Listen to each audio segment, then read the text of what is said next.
चिड़ियाघर के भालू और शेर की कहानी। एक बार की बात है, एक शहर में एक चिड़ियाघर था।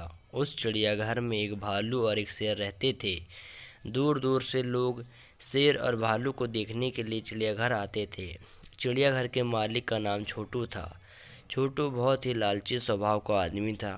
वह चिड़ियाघर में आने वाले हर व्यक्ति से एंट्री फीस लेता था, जिससे वह चिड़ियाघर से मोटी कमाई करता था। एक दिन की बात है, भालू बीमार हो गया।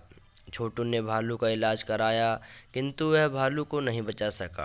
अब छोटू बहुत ही परेशान था, क्योंकि भालू के मर जाने के कारण चिड़ियाघर में आने वाले लोगों की संख्या तेजी से कम होने लगी।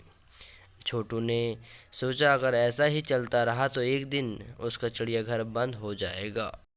छोटू ने आसपास के क्षेत्र में दूसरे भालू की तलाश की, किंतु चिड़ियाघर के लिए उसे एक कहीं भालू नहीं मिला।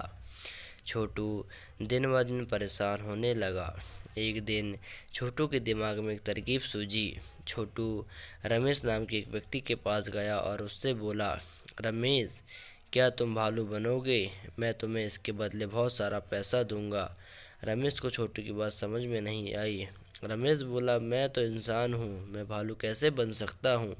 रमेश की बात सुनकर छोटू हंसा और हंसते हुए बोला, भाई, तुम्हें सचमुच भालू नहीं बनना है। मैं तुम्हें सिर्फ भालू के कपड़े पहनकर लोगों के सामने भालू जैसा दिखना और भालू जैसा व्यवहार करना है। इसके बदले मैं तुम्हें बहुत सारा पैसा दूंगा, जिससे तुम्हारी गरीबी दूर हो जाएगी। पैसों के लालच में रमेश छोटू की बातों में आ गया और भालू बनने के लिए तैयार हो गया। अब रमेश प्रतिदिन भालू के कपड़े पहनकर लोगों को मनोरंजन करता था और लोगों को यह लगता था कि यह असली भालू है। और चिड़ियाघर के इस भालू की ख्याति दूर दूर तक फैल गई और चिड़ियाघर में आने वाले लोगों में तेजी से इजाफा होने लगा। इस प्रकार छोटू और रमेश मिलकर मोटी रकम कमाने लगे। एक दिन भालू शेर के पिंजरे में ऊपर खड़ा होकर लोगों का मनोरंजन कर रहा था। तभी पिंजरे की छत टूट गई। भालू शेर के सामने जा गिरा। भालू बने शेर रमेश को लगा कि अब शेर इसे खा जाएगा। डर के कारण रमेश रोने लगा। भालू बना रमेश जब रो रहा था तो उसके रोने की आवाज़ बिल्कुल इंसानों की जैसी थी। तभी शेर भालू के पास आया और उसके कान में बोला, रमेश, तुम इस प्रकार रोओगे तो लोगों को समझ आ जाएगा कि तुम भालू नहीं हो, इंसान हो। शेर को इंसानों की तरह बात करते हुए रमेश को बड़ा आश्चर्य हुआ, किंतु थोड़ी देर बाद रमेश समझ आ गया कि जिस तरह वह भालू बना है, उसी प्रकार ये भी नकली शेर है।